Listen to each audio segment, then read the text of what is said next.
प्यारे देशवासियों, नमस्कार। अभी मैंने आपको पिछले वीडियो में बताया है प्रधानमंत्री महोदय की कुछ जो बातें जो कल उन्होंने कही थी शुक्रवार को, कि सरकार बनाने में नहीं देश बनाने में मेहनत लगती है, ये बात कही थी। और उसमें मैंने पार्ट 1 में इन बातों के बारे में बताया है, पार्ट 2 में सच में देश बनाने के बारे में कुछ बात करेंगे। यानी ये बात तो प्रधानमंत्री महोदय ने बिल्कुल सही कही है, सरकार बनाने में मेहनत नहीं है। मैं आपको पिछले वीडियो में बता चुका हूँ, क्योंकि सरकार ईवीएम का बटन दबाने से बन जाती है। हाँ, देश बनाने में मेहनत लगती है, मगर किसके लिए? जिसको देश बनाना है। अब आप देखिए, पिछली सरकारें 75 साल हो गया है, अभी हम लोगों ने आज़ादी का अमृत महोत्सव मनाया है। यानी 75 वर्ष में हम कहाँ पहुँचे हैं, जब उसको देखते हैं तो सच में हमको तो शर्म आ जाती है, सरकारों को शायद नहीं आएगी। मैं बिल्कुल नहीं कह रहा हूँ कि आज तक जो पहले सरकार रही है वो भी ईमानदार रही है या क्या, मैं कुछ नहीं कह रहा हूँ किसी के बारे में भी। लेकिन पहले की सरकारों ने बनाया ज़रूर है, आज़ादी के बाद से देश को बनाया है। सभी सरकारों ने कुछ ना कुछ उनका योगदान बनाने में रहा है। वर्तमान सरकार का या वर्तमान प्रधानमंत्री महोदय का कोई योगदान इस तरफ नहीं है, कोई योगदान नहीं है। ये जिस दिन से आए थे उस दिन से इन्होंने बने हुए देश को तोड़ना खत्म शुरू कर दिया, बने हुए देश को ख़त्म करना शुरू कर दिया, उसको बेचना शुरू कर दिया। तो इनको क्या मेहनत लगेगी? इनका कहना बिल्कुल सही था कि देश बनाने में मेहनत लगती है, लेकिन देश किसी को बनाना है उसके लिए है ये लागू।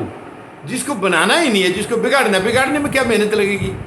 आप किसी भी चीज़ को बनाओगे बहुत कष्ट होता है, उसको ख़राब करने में, तोड़ने में, बिगाड़ने में कुछ नहीं है, फटाफट हो जाता है। वो तो आप ज़रा सी बात उसको इशारा करोगे वो ख़राब हो जाता है, कोई दिक्कत नहीं है। ये बिल्कुल बात सही कही उन्होंने।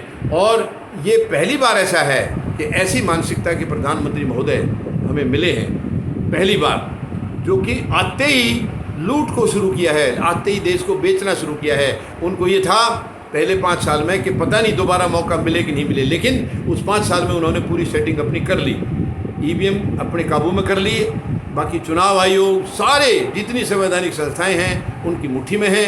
ये हमारे लिए, देश के लिए बहुत ही शर्म की बात है, बहुत ही शर्म की बात है कि संवैधानिक संस्थाएं तुरंत नतमस्तक हो जाती हैं किसी भी सरकार के सामने। इससे ज़्यादा दुख की बात और हो नहीं सकती है।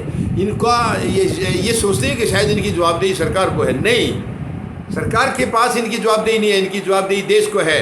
और जब देश इनकी तरफ चलेगा, आगे बढ़ कर के जवाब मांगेगा, इनके पास जवाब नहीं होगा। कितनी शर्म की बात है, क्योंकि ये एक मिली भगत चल रही है आज, संवैधानिक संस्थाओं की और सरकार की मिली भगत चल रही है, जो कि इस देश की बर्बादी का एक रास्ता है। इस देश को बर्बाद करने की तरफ आज सरकार चली हुई है, संवैधानिक संस्थाओं के साथ मिल करके। और ये देश कभी भी इन संवैधानिक संस्थाओं को माफ़ नहीं करेगा, जिन्होंने सरकार के साथ गंदगी मचा करके इस देश को बर्बाद करने की साजिश रची है। देश कभी माफ़ नहीं करेगा, देश की जनता कभी माफ़ नहीं करेंगी, इन्हें जवाब देना होगा।